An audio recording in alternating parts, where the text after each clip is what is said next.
রাজবংশীয় ভাষায় রামায়ণ অনুবাদ করে পদ্মশ্রী পুরস্কার পেয়েছেন রাজবংশীয় বাল্মীকি নামে খ্যাত নগেন্দ্রনাথ রায়।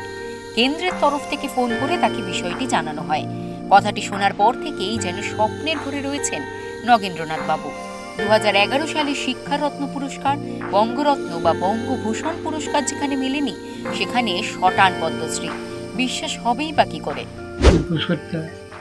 প্রথমে যে পেপারে দিয়েছে, আমার মা খুব কষ্ট করেছেন আমার জন্য, ভীষণ ভীষণ কষ্ট করেছেন।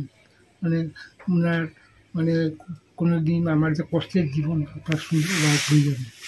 উনি পরের ঘরের মানুষ, বলতে গেলে পরের ঘরের মানুষ।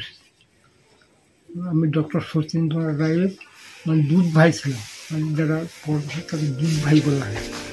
নগেন্দ্রনাথ রায়ই প্রথম যিনি রাজবংশী ভাষায় রামায়ণ অনুবাদ করলেন। রাজবংশীয় রামায়ণটি মোট 7টি খণ্ডে বিভক্ত। এর আগেও তিনি লেখালেখি ও নানান শৈল্পিক কাজের জন্য পেয়েছেন বিভিন্ন পুরস্কার।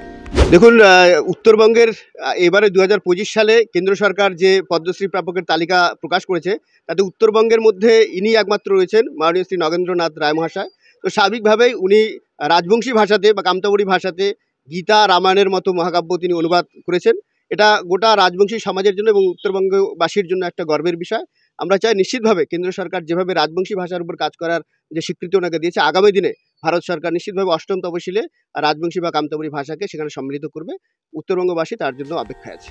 তবে রাজবংশীয় রামায়ণটি এখনো পৌঁছয়নি পাঠকদের হাতে।